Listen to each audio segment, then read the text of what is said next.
안녕하세요. K비자입니다. F6 국제여행 비자를 처음 준비하시고 완전 처음 준비하시는 분들을 위해서 2025년도 8월 기준으로 해서 한번 영상을 만들어 봤습니다. 기초적인 정보를 한번 넣고 이 정보를 바탕으로 내가 F6 비자를 지금 준비하기 위해서는 이런 내용들이 좀 필요하구나. F6 비자를 받으면 이런 점들이 좋구나라는 점들을 아시는데 굉장히 많은 도움이 될 거라서 이 영상들을 만들게 됐습니다. 특히 일반인들 기준에서는 잘 모르시는 규정들과 팩트들이 있어서 이 점들을 아신다면 F6 비자를 준비할 때 내가 이런 점들은 좀 주의해야겠구나라는 걸 아실 수 있을 것 같습니다. 영상은 짧게 만들었고요. 한번 내용 보시도록 하겠습니다. 일단 제일 먼저 항상 저희가 말씀드리는 것 중에 하나가 혼인신고만 하면 외국인 배우자분이 바로 한국에서 살 수 있지 않나? 라고 좀 잘못 아시는 분들이 있는데요. 사실 그건 좀 잘못된 정보입니다. 어, 그렇기 때문에 F6 비자를 받아야 되는데요. 첫 번째로 외국인 배우자는 5년에 한 번만 F6 비자기 신청이 가능한 점도 주의하셔야 됩니다. 가끔씩 이전에 국제결혼 업체를 통해서 외국인 배우자분을 만난 이후에 다시 이혼하신 후 F6 비자를 신청하시는 분들이 많습니다. 하지만 F6 비자는 기본적으로 5년에 한 번까지만 외국인 배우자를 초청할 수 있습니다. 그다음에 여러 가지 서류 중에서 좀 까다로운 서류도 있는데요. 첫 번째는 바로 건강진단서와 범죄 경력 증명서인데요. 2023년도부터는 외국인 배우자뿐만 아니라 한국인 배우자도 건강진단서와 범죄 경력 증명서를 제출해야 되지만 기본적으로 아래 해외에서 6개월 있다 함께 거주해서 교제 사실을 입증할 수 있는 경우, 제3국에서 함께 체류해서 교제를 증명하는 경우, 그다음에 외국인 배우자가 90일 이상 한국에서 체류해서 관계를 입증할 수 있는 경우, 두 분 사이 자녀가 있거나 임신 입주장이 있는 경우에는 건강진단서와 범죄증명서 제출이 면제가 됩니다.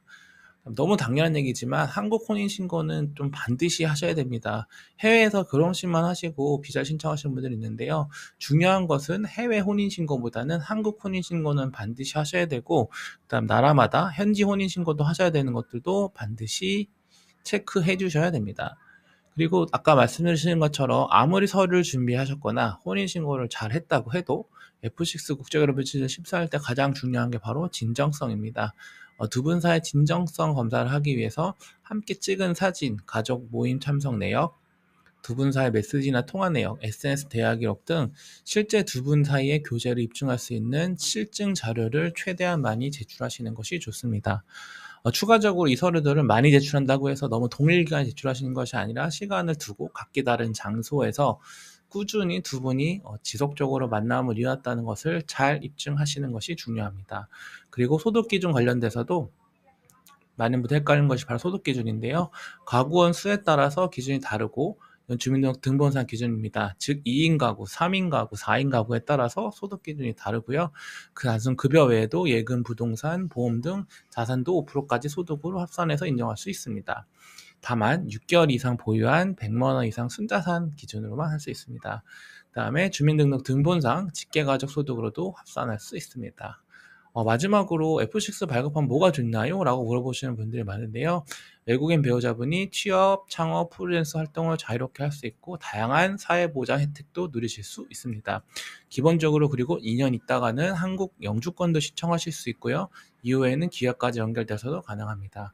그리고 만약에 이혼하거나 사별하더라도 외국인 배우자분이 장려, 양육, 상대방의 기척 사유, 장기 체류 등 사유 등 입증하면 이런 점들을 통해서 다른 비자보다 굉장히 유리할 수 있습니다. 사실은 다른 것보다도 이 취업, 창업, 프리랜서 활동이 굉장히 자유롭다는 것은 사실 어떤 비자에서도 이런 식으로 자유롭게 활동이 바로 주어지는 비자는 없는데 다른 비자보다도 이 점이 가장 큰 장점이라고 할 수 있습니다.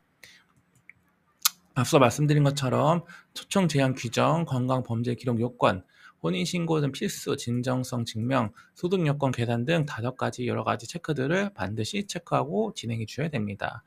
F6 비자 사실 신청하기는 굉장히 만막하신 부분들이 사실 있습니다. 아래 위와 같은 요건들을 숙지하셨더라도 그럼 어떤 서류들로 접수해야 되는지 굉장히 어려워하시는 분들이 있고요. 추가적으로 시간 자체도 굉장히 오래 소요되기 때문에 이런 점들 때문에 사실 저희 같은 대행사 이용하십니다. 저희는 이런 카카오톡, 그다음에 이메일, 셀프 테스트, 그다음 저희 다양한 네이버 카페 등 다양한 형태의 창구들을 통해서 다양한 것들을 상담하거나 비자 대행을 의뢰할 수 있으니까요. 관련돼서도 많은 문의 주시기 바랍니다. 감사합니다.